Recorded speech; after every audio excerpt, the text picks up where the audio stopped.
The matter of Anglo Leasing, the nearly forgotten scandal that came to be known as Anglo Fleecing due to the huge dent it would leave on the government's purse, has resurfaced.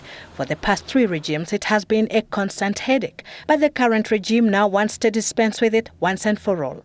The argument is that settling the accruing debts is in the interest of the public. The taxpayer reportedly loses up to 260,000 shillings daily in penalty for breach of payment of the monies owed to the 18 Anglo Leasing contracts. Cabinet Secretary for Treasury Henry Rotich and Principal Secretary Kamau Thuge today submitted evidence of government's commitment to service the debts to the Budget and the Finance Committees in a joint session held at the debating chambers in County Hall. The two committees, comprising of nearly 70 members, also insisted for the presence of Attorney General Professor Githu Muigai due to the sensitivity of the matter. The AG informed the committees that there was no other avenue left for the government to settle the matter apart from paying off the debt.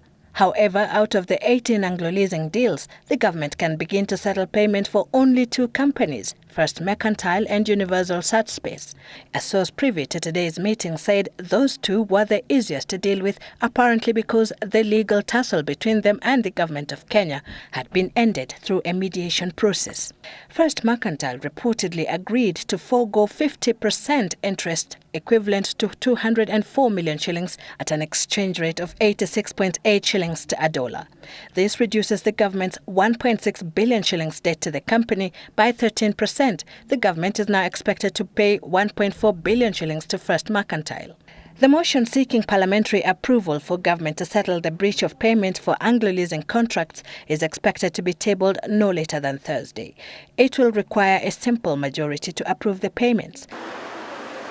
Bringing the Anglo Leasing contracts to a closure is expected to help government to access sovereign bonds, which only the countries deemed to have met their international obligations merit.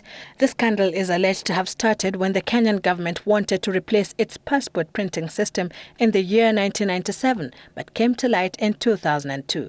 Sylvie Chebet for The Big Question, Citizen TV.